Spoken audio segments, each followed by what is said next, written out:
Okay, so we're gonna go ahead and get started. I'm really excited about today's mini course. We're basically going to talk about having a healthy holiday. So basically, what does that look like? I know a lot of us might have some type of fitness or like diet goals that or regimens that we like to stick to. And with it being the holiday season, we want to be able to enjoy our holiday, enjoy the food, enjoy the festivities, and not have to feel guilty about, oh, we just broke our diet or we just broke our fitness plan. So today we're going to talk about different ways to we're going to talk about ways to have a great holiday and be able to enjoy it.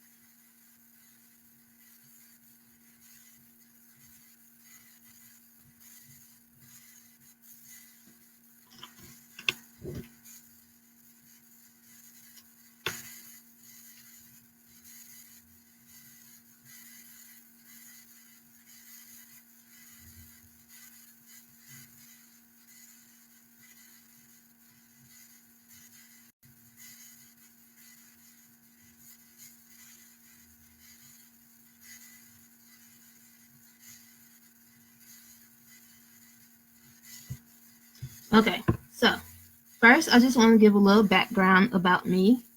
My name is Alani. I have a bachelor's degree and a master's degree in food and nutritional sciences. I got them both from North Carolina A&T State University. Right now, I am currently a family and consumer science SNAP-Ed agent. Basically, what that means is the family and consumer science part. I deal with anything that has to do with the family. So that may be like I focus on topics that basically affects the family and the household. So it might be parenting, it might be resource management, it might be food safety, it also includes nutrition. Um, I'm funded by the SNAP-Ed grant, which is the same grant where people get like food stamps from. That same money that supplies the funds for that is the same monies that also supplies, basically pays my salary. So what we do is like part of the grant is designed to teach people who get food stamps, teach them how to basically spend their money and get the most from it and get the most nutritionally sound thing from it. So basically, we teach people how to eat healthy on a limited budget. I also kind of focus on obesity prevention. So a lot of diseases such as like high blood pressure, diabetes, can all be affected by the foods you eat. And if you eat a healthy diet, you're able to lessen your risk of getting those different diseases. So I worked through Virginia Tech, and I've been working with them for 3 years now. So the first section we're going to go over is just what to do before the holiday. Now this one, Christmas is coming up, and so this is what we're kind of focusing on, but it applies to all holidays. So it doesn't really matter. Like any holiday where there's usually a very big, meal involved, these steps apply. So the first one tip I have is just decrease your calorie consumption while maintaining food volume. So one thing I wanted to like talk about is just like what it means to be full, or what does it take to be full. We get full based off of the volume of food that we eat. It's not based off calories. What you could have is like a Snicker bar is like 250 calories, but it's only, if you broke it up, it'll only take up about 2/3 of a cup. But if you had 6 cups of spinach, it'll be about 246 calories as well, but that's 6 cups. And most people probably wouldn't be able to eat 6 cups of spinach because like they'll be too full. So it's not necessarily the amount of calories that make you full, but rather the amount of volume of that food, and so how much room it takes up in your stomach.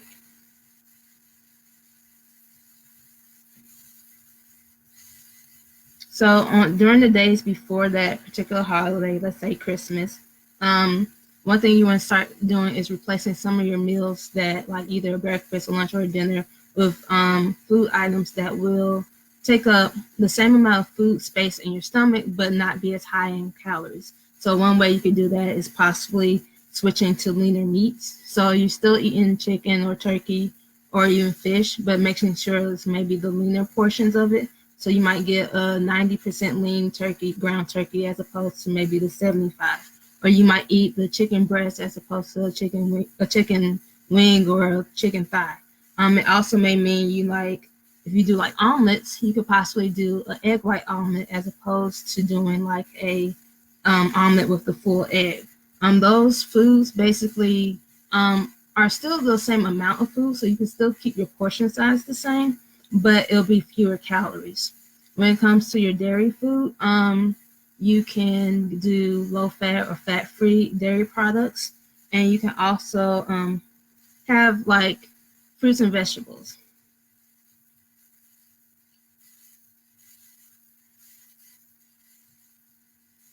One thing you could also do is like instead of maybe eating burgers, you could possibly switch to like a salad or a soup.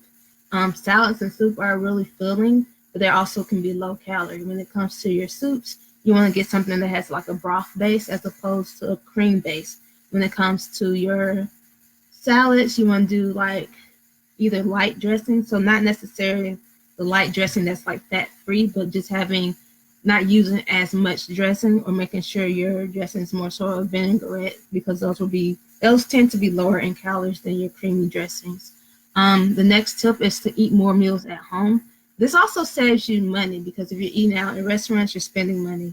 So if you eat at home, it's a lot more affordable, but it's also a lot less calories in the food that you cook at home than there would be in restaurants. So that's another tip that you could possibly use, and that also helps as far as your budget as well.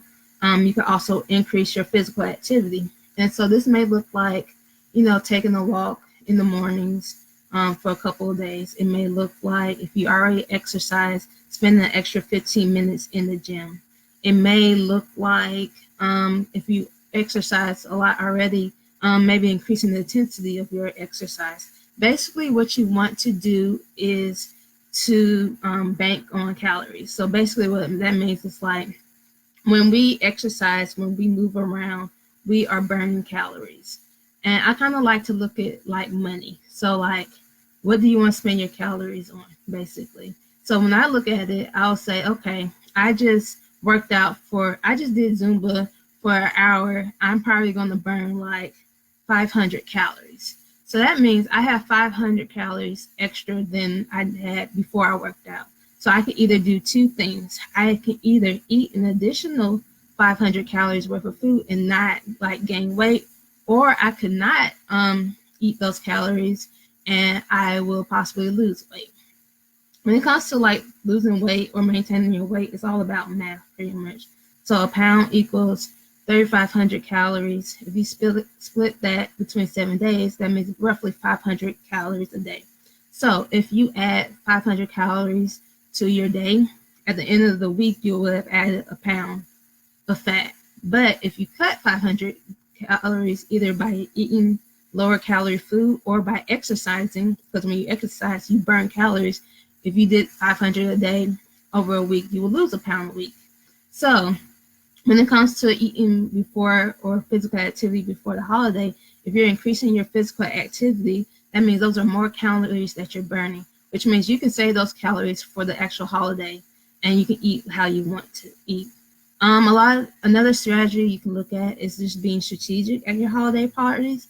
So like if you have a holiday party coming up, or you might have a whole bunch, like several parties that you've been invited to this season. One tip is that you can just choose to go to some and not to all of them. You don't necessarily have to go to every single holiday party, because the thing is, it's like you're going to have a lot of food there. There's going to be a lot of sweets, a lot of desserts. There's going to be a lot of high calorie foods. And what you don't want to do is celebrate your holiday for an entire month, What you want to do is basically celebrate on that day and then let that be it. So one thing you can do as far as holiday parties, just not go to all of them. Or you can also possibly, if you decide to go to a holiday party, you can eat like dinner beforehand. So then that way you're not starving when you get to the holiday party. And if you want to try something, you can try it without having to commit to an entire plate worth of food. You can also use the holiday party as like a treat, so you can get like a dessert or something. And so you're still being social, you're still interacting with people, and you're still able to consume some of the foods there, but you're not, using that holiday party to be one of your meals for the day. So next we're going to talk about the day of the holiday. So if this is a particular holiday where you might celebrate by having a big breakfast or like a pretty big brunch, what you would want to do for the rest of your meals for that day is to maybe have something lighter. So you're not going to eat like another heavy meal after you already ate a pretty heavy breakfast or a pretty heavy brunch. But if this is one of those holidays where you have a pretty big like late lunch or dinner, what you want to do is make sure the day of that you actually do eat breakfast. The thing is just like how we say not to go grocery shopping on an empty stomach, because then you end up buying things that you don't need, or just like over purchasing because you're hungry in the moment. You don't want to go into your holiday dinner starving. You want to have a healthy appetite so you can enjoy that extra dinner, but you don't want to actually be to the point where you're starving and you can't make sound decisions. So the first thing is just to eat your breakfast. It could be a bowl of cereal, it could be like a fruit parfait or yogurt parfait, something light, but something where you're like had something, so then that way you can make good decisions when it comes to the dinner. So when it comes to the dinner, you want to just enjoy, but enjoy in moderation. And this might look differently for different people. So one thing is, like, if you did the before the holiday part, or if you banked all these extra calories, you can really enjoy yourself in that moment. One other thing you can possibly do is like eat the foods that you know you can only get during certain times of the year, or the foods that make you think, okay, I am celebrating this holiday when I have these foods. For me, when it's Thanksgiving or when it's Christmas, it has to be mac and cheese, yams, and like some cornbread. Like those three, and I'm good. Like I really don't really need anything else. It's just once I have those three, it's like, okay, I can check this holiday off. So then there's a lot of other foods at my holiday table, but I don't necessarily need like a large portion of all the rest. I can get my main foods, and then I can just get a small sample of everything else. Some things you can skip, like if like, okay, we have mashed potatoes all the time, like this is not anything special, you can skip those mashed potatoes this year. You don't have to eat it. Another thing might be like you can also plan your meals based off of eating a lot of green vegetables. So you can start your plate with a salad, and then you can have possibly like load your plate up with like the green beans, the greens, the whatever other green vegetables you might have at your holiday table, and then you can get a small portion of the other ones. So you're filling yourself up on green vegetables that are lower in calories and will help you become full, but you still get to enjoy like small portions of everything else at your table. When it comes to like dessert, like enjoy a dessert. But don't eat like 5 desserts, like get the one that you know is gonna be good. Like if it's your grandmother's, red velvet cake, make sure you get a slice of that. But then you can leave some of the rest of the stuff alone. Like somebody's probably gonna bring a store-bought sweet potato pie. You can leave that there because they're gonna be at Walmart the next day, and you can get it at another time, Or you can also like one thing that just something to kind of think about is to not waste your calories. You don't want to waste all the calories that you just accumulated from all this extra exercise and all this eating lower calorie foods on foods that you don't like. So let's say you put something on your plate, right? And it turns out to not be as good as you thought it was going to be, or just straight up just nasty. You don't have to eat it. Like, don't force yourself to eat something you don't like. Save those calories for the food that you do like, Like, this ain't the time to be polite. You just put that off to the side, and then no one looking, just go ahead and toss that into the trash. You don't have to eat something you don't want. Like, because at the end of the day, you want to make sure that you enjoy your holiday and that you don't feel guilty. And if you're starting eating foods that you don't like just to please somebody else, you might feel a little guilty. So So just throw that stuff away if it ain't good. Don't even waste your calories on it. So the next one we'll talk about after the holiday. So like that day of, one thing you want to do is make sure you hydrate. You want to make sure that you're fully hydrated. So that means drinking no water. You really want to drink at least a gallon the next day. It really flush your system out and make sure that, you know, like you might have had more fats that day than probably you had in the week before. So you want to make sure you're flushing your system out. You can also, you're going to also want to like engage in some type of physical activity. So go for a walk, go for a run. You can go just do something fun or like that'll keep you active, and like that'll be a way to get some type of physical activity in. One thing that I would want you guys to do, and this might be a tough one, is limit your leftovers. And when I say limit your leftovers, I really mean don't eat leftovers. But I get that everybody's not there, so we're gonna have, you know, two groups. One group can limit their leftovers, one group just leave them leftovers alone. I get it. You done spent all this time cooking, or your mama or somebody spent all this time cooking, and now you got all this food left over. But here's the issue: is our problem is not that the one day we didn't eat well or we ate, you know, more than we probably should.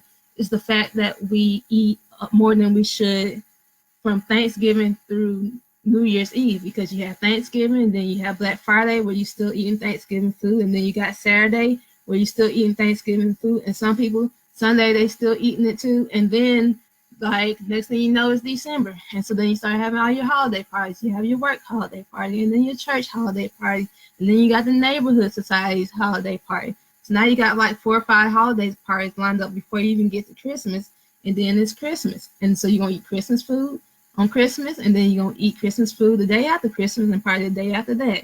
And then the next thing you know is New Year's, and y'all gonna probably have some fried chicken, collard greens, and black eyed peas. And so then there's another day, and you're gonna eat that the next day as well. So literally your holiday has literally morphed into like this almost month worth of overeating. And that's the trap that we always fall into. It's like, it's not that we do so bad or it's like we eat so wrong on the holidays. It's just we've been eating like this since Thanksgiving. And now it's February and we're trying to, you know, do right. And it's like, oh, it's too hard now. But really, once that holiday is over, the next day, leave the leftovers alone. Like you just put them to the side, let somebody else eat them. And you go back to whatever meal prep or meal planning thing that you were doing, or go back to your lighter lunch or lighter dinners, and then go back to your regular physical activity.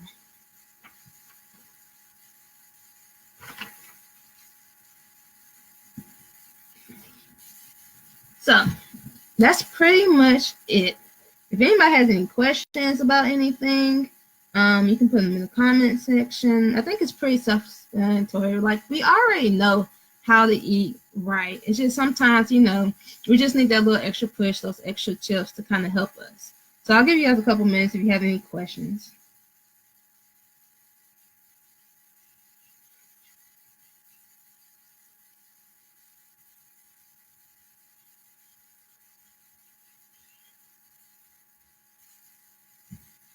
One thing I just thought of, let's say you have a whole bunch of like leftovers, right? What's something you could possibly do with it? Because maybe not everybody just wants to throw them out. Me personally, I would probably throw them out. But let's say you have a bunch of leftovers. What's something that you could do to still eat them, but maybe in a healthier way? I'm a big fan of making soup. So if you have a lot of vegetables in particular, you can make soup with them.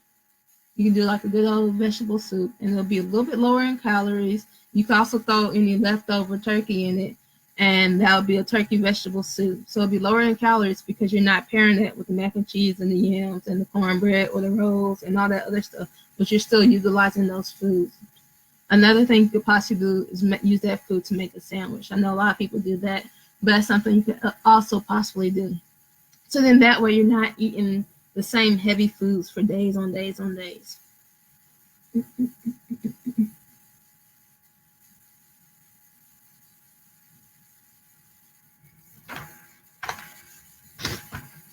Okay, so that's pretty much all I have for you guys today.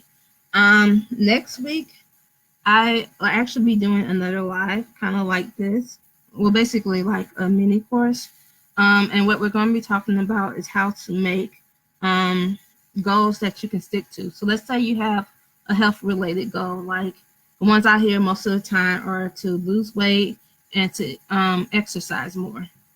So what we're going to go over is how to actually make those type of goals and in a way that they're actually attainable, where you can actually see success throughout your year. Because a lot of times what happens is we'll start off with really good intentions and really good plans, but then our plans are a little bit more than we could possibly do and or a bit overwhelming. And so then we kind of fall off by, February, March. So what we're going to go over is how to make these goals of losing weight or possibly, eating better for this next year, but do it in a way that you can actually see some type of success. So that'll be next week, next Thursday, 7:30 again. We'll be right here. So guys, I just want to say thank you so much. This is like my first official live as far as teaching the mini course. I'm really excited. There are a couple courses that I already have lined up that I'm really excited about, just to really get the information out there. And some of you guys have been following me recently, probably since like September. I've been talking kind of more about how I really just am passionate about helping other people live healthier lives. And I know that I'm in the industry that takes advantage of people's insecurities and will have someone get their hopes up, telling them, promising them that they could lose a lot of weight in a short amount of time, but then to do it, they either have to pay a whole lot of money or the regimen is so strict that it's nothing that they could possibly, manage or maintain. So my goal is just to, help break that barrier, give free information out or low cost information or whatever as, God leads to people and have it where the people can access it. So that's just my goal for this page. I hope you guys enjoyed it. You can watch the replay if you want. It'll be up here. And just thank you guys so much. I really appreciate it.